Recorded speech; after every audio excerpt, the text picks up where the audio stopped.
आज finally Qatar को जवाब देने का समय आ चुका है, क्योंकि भारत को ऐसे देश का साथ मिल चुका है जिसके पास अभी करीब 201 ट्रिलियन क्यूबिक फीट गैस मौजूद है। और उससे भी ज्यादा इम्पोर्टेंट चीज ये है कि अब यह देश भारत को 20% डिस्काउंट प्राइस पर आयल एंड गैस ऑफर करने जा रहा है। और इतना डिस्काउंट तो भारत को रशिया ने भी नहीं दिया है। वहीं अगर कतर की बात की जाए तो कतर भारत की टोटल जरूरतों का करीब 48% हिस्सा अकेले एक्सपोर्ट करता है। और कतर को अपनी इस गैस के ऊपर बहुत ज्यादा घमंड था।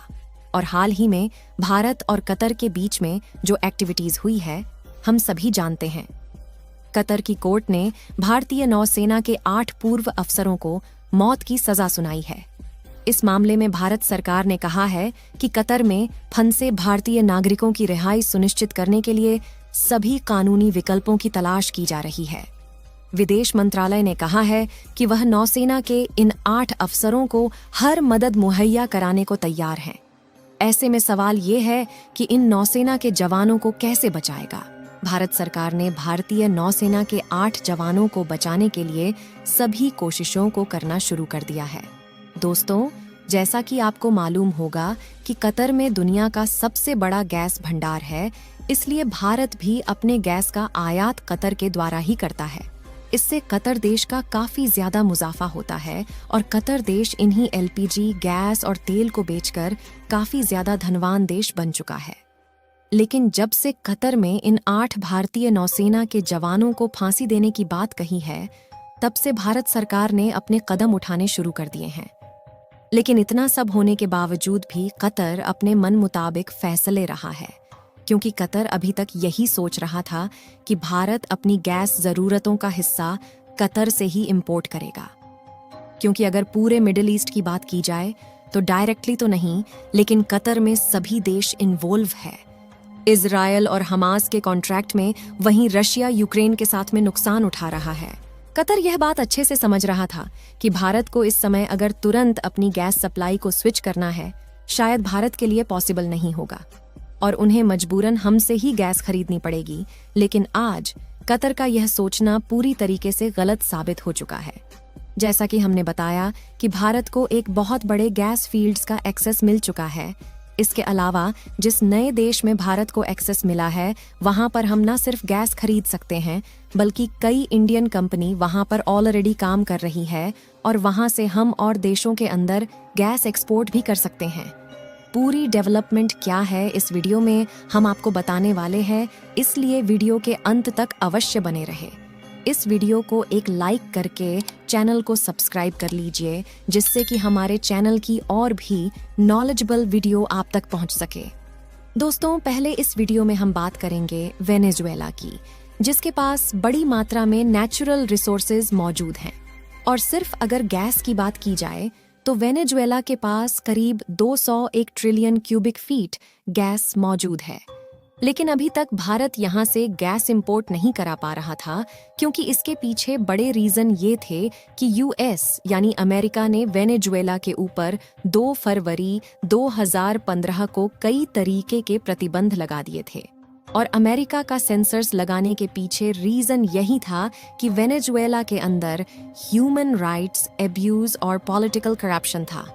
और भी कई तरीके की अनसर्टेनिटीज की वजह से अमेरिका ने वेनेजुएला पर अंकुश लगाए थे। लेकिन रिसेंटली अमेरिका ने वेनेजुएला से सभी अंकुश हटा लिए हैं, जिससे अब वेनेजुएला अपनी आयल एंड गैस को आसानी से पूरी दुनिया के अंदर बेच सकता है। वहीं रिपोर्ट में यह भी कहा गया है कि अगले 6 मंथ के लिए इसे बढ़ाया गया है, लेकिन आगे चल के इनको और ज्यादा बढ़ाया जा सकता है। लेकिन यहाँ पर अगर भारत की बात की जाए तो भारत की सबसे बड़ी आयल एंड गैस कंपनी, जिसका नाम है ओएनजीसी विदेश लिमिटेड कंपनी, ये वेनेजुएला के अंदर काफी लंबे समय से स्ट्रगल कर रही थी, क्योंकि कंपनी के पास क्रिस्टल आयल फील्ड की 40% हिस्सेदारी है, जो कि इस दिन वेनेजुएला में है। वहीं ओएनजीसी आयल एक्सपोर्ट करने वाली कंपनी है, इसलिए अभी वहां से गैस को आसानी से बेच भी सकते हैं। इसके अलावा वेनेजुएला में ओएनजीसी के करीब 500 मिलियन $US फंसे हुए हैं, जो डिविडेंड है वो भी अब रिकवर हो जाएगा। भारत और वेनेजुएला के कुछ रिलेशन की बात करें तो 2023 में ही दोनों देशों ने स्टैब्लिश किया था। 634th एनिवर्सरी को अपने रिलेशन को ऑनर्डर करने के लिए दोनों ही कंट्रीज ने बात की थी। मेजॉरिटी हम वेनेजुएला के अंदर रिफाइंड पेट्रोलियम एक्सपोर्ट करने के तहत मेडिसिन्स और राइस को एक्सपोर्ट करते हैं, और देखा जाए तो वेनेजुएला के ऊपर अमेरिका ने अपना हाथ रख दिया है और भारत के लिए सीधे रास्ते खुल चुके हैं। गैस इंपोर्ट करने के हम कतर से अपनी सप्लाई को कट कर सकते हैं। इसके अलावा कतर ने भारत के साथ जो किया है, इसके लिए भारत सहित कई और देशों के साथ में कतर की फाइनेंशियल पाइपलाइन कटने वाली है, और इस समय यूरोपियन से जर्मनी जैसे देश भारत की ओर झुकते हुए नजर आ रहे हैं।